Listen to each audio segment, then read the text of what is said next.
ನಮಸ್ಕಾರ. ಇವತ್ತಿನ ನಮ್ಮ ಈ ವಿಶೇಷ ಚರ್ಚೆಯಲ್ಲಿ ಸ್ವಿಚ್ ಹಾಕಿದ ತಕ್ಷಣ ಲೈಟ್ ಬಲ್ಬ್ ಹೇಗೆ ಆನ್ ಆಗುತ್ತೆ ಅನ್ನೋದ್ರ ಬಗ್ಗೆ ಮಾತಾಡೋಣ. ಲೈಕ್ ಒಂಥರ ಮ್ಯಾಜಿಕ್ ಥರಾನೇ ಅನ್ಸುತ್ತೆ ಅಲ್ವಾ? ಹೌದು, ಖಂಡಿತ. ಅಂದ್ರೆ ನಾವು ಬರೀ ಬೆಳಕು ಬರೋದನ್ನ ನೋಡ್ತೀವಿ, ಆದ್ರೆ ಅದರ ಹಿಂದೆ ಇರೋ ವಿಜ್ಞಾನ ಇದೆಯಲ್ಲ, ಅದು ತುಂಬಾನೇ ಇಂಟ್ರೆಸ್ಟಿಂಗ್ ಆಗಿದೆ. ಕರೆಕ್ಟ್.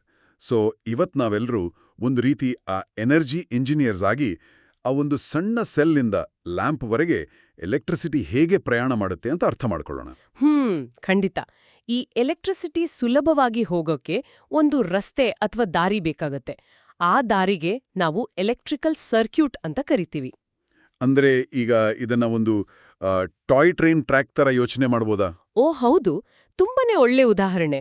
ಈಗ ಟಾಯ್ ಟ್ರೈನ್ ಟ್ರ್ಯಾಕ್ ಮಧ್ಯದಲ್ಲಿ ಎಲ್ಲಾದ್ರೂ ಕಟ್ ಆಗಿದ್ರೆ ಟ್ರೈನ್ ಮುಂದೆ ಹೋಗೋಕೆ ಆಗಲ್ಲ ಅಲ್ವಾ? ಹೌದು, ಹೋಗಲ್ಲ. ಅದೇ ಥರ ಎಲೆಕ್ಟ್ರಿಸಿಟಿಗೂ ದಾರಿ ಬೇಕು. ಈ ಟ್ರ್ಯಾಕ್ ಮಾಡೋಕೆ ನಮ್ಗೆ ಕೆಲವು ಪ್ರಮುಖ ಉಪಕರಣಗಳು ಬೇಕಾಗತ್ತೆ. ಮೊದಲಿಗೆ ಒಂದು ಸೆಲ್ ಹೋಲ್ಡರ್ ಬೇಕು. ಓಕೆ, ಈ ಸೆಲ್ ಹೋಲ್ಡರ್ ಅಂದ್ರೆ ಆ ಬ್ಯಾಟ್ರಿ ಅಥವಾ ಸೆಲ್ ಅಲುಗಾಡದ ಹಾಗೆ ಭದ್ರವಾಗಿ ಹಿಡಿದಿಟ್ಕೊಳ್ಳಕ್ಕಲ್ವಾ? ಎಕ್ಸಾಕ್ಟ್ಲಿ. ಆಮೇಲೆ ಆ ಬಲ್ಬ್ನ ಸರಿಯಾಗಿ ಕೂರ್ಸೋಕೆ ಒಂದು ಲ್ಯಾಂಪ್ ಹೋಲ್ಡರ್ ಕೂಡ ಬೇಕಾಗತ್ತೆ. ಅರ್ಥ ಆಯ್ತು. ಇವೆರಡನ್ನ ಸೇರ್ಸೋಕೆ ನಮ್ಗೆ ಕನೆಕ್ಟಿಂಗ್ ವೈರ್ಸ್ ಬೇಕು. ಇವೇ ಆ ಎಲೆಕ್ಟ್ರಿಸಿಟಿ ಚಲಿಸುವ ರಸ್ತೆಗಳು. ಆ ಕನೆಕ್ಟಿಂಗ್ ವೈರ್ಸ್ ಬಗ್ಗೆ ನನ್ಗೊಂದು ಡೌಟ್ ಇದೆ. ಅದರ ಮೇಲೆ ಯಾವಾಗ್ಲೂ ಆ ಕೆಂಪು ಅಥವಾ ಕಪ್ಪು ಬಣ್ಣದ ಪ್ಲಾಸ್ಟಿಕ್ ಕವರ್ ಇರುತ್ತೆ. ಅದನ್ನ ಎಲೆಕ್ಟ್ರಿಕ್ ವೈರ್ ಇನ್ಸುಲೇಷನ್ ಅಂತಾರಲ್ವಾ? ಹೌದು, ಕರೆಕ್ಟ್. ಆದ್ರೆ ಆ ಕವರ್ ಯಾಕ್ಬೇಕು? ಬರೀ ಆ ವೈರ್ನ ಹಾಗೆ ಬಳಸ್ಬೋದಲ್ಲ? ಅಯ್ಯೋ ಇಲ್ಲ, ಹಾಗೆ ಮಾಡ್ದೆ ತುಂಬಾನೇ ಡೇಂಜರ್. ಆ ಎಲೆಕ್ಟ್ರಿಕ್ ವೈರ್ ಇನ್ಸುಲೇಷನ್ ಅನ್ನೋದು ಎಲೆಕ್ಟ್ರಿಸಿಟಿ ಆ ವೈರಿಂದ ಹೊರಗೆ ಬರದ ಹಾಗೆ ತಡೆಯುತ್ತೆ. ಓಹೋ, ಅಂದ್ರೆ ನಮಗೆ ಶಾಕ್ ಹೊಡೆದ ಹಾಗೆ ಕಾಪಾಡುತ್ತೆ ಅಂತನಾ? ಹೌದು. ಆ ಪ್ಲಾಸ್ಟಿಕ್ ಕವರ್ ಇಲ್ಲ ಅಂದ್ರೆ ನಾವು ಮುಟ್ಟಿದ ತಕ್ಷಣ ಶಾಕ್ ಹೊಡೆಯುವ ಅಪಾಯ ಇರುತ್ತೆ.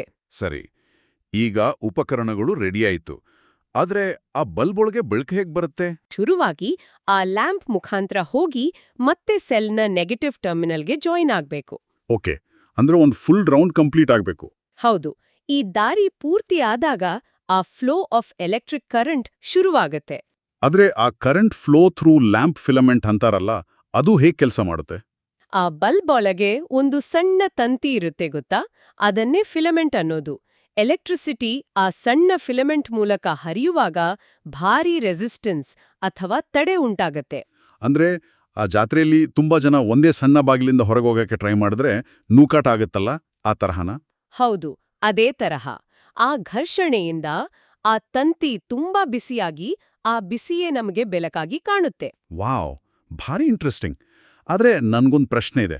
ಆ ವೈರ್ ಕನೆಕ್ಷನ್ ಅಲ್ಲಿ ಸ್ವಲ್ಪ ಗ್ಯಾಪ್ ಇದ್ರೆ ಎಲೆಕ್ಟ್ರಿಸಿಟಿ ಆ ಗ್ಯಾಪ್ನ ಜಂಪ್ ಮಾಡ್ಕೊಂಡು ಹೋಗಲ್ವಾ? ಇಲ್ಲಲೇ ಇಲ್ಲ. ಎಲೆಕ್ಟ್ರಿಸಿಟಿ ತುಂಬಾನೇ ಪಿಕ್ಕಿ.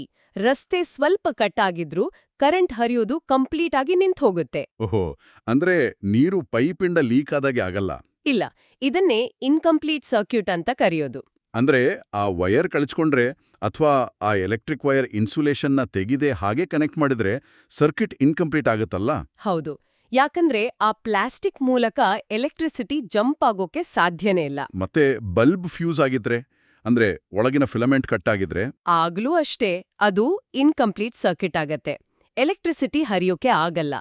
ಒಳಗಿನ ಬಾಗಿಲು ಮುಚ್ಚಿದ್ರೆ ಜನ ಹೇಗೆ ಮುಂದೆ ಹೋಗಲ್ವೋ ಹಾಗೆ. ಇದೆಲ್ಲ ಕೇಳಿದ್ರೆ ನಮ್ಮ ಮನೆಯಲ್ಲಿರೋ ಟ್ಯಾಬ್ಲೆಟ್, ಆ ರಿಮೋಟ್ ಕಾರು ಎಲ್ಲವೂ ಇದೇ ಎಲೆಕ್ಟ್ರಿಕಲ್ ಸರ್ಕ್ಯೂಟ್ ನಿಯಮದ ಮೇಲೆ ಕೆಲಸ ಮಾಡುತ್ತೆ ಅನ್ಸುತ್ತೆ. ಖಂಡಿತ.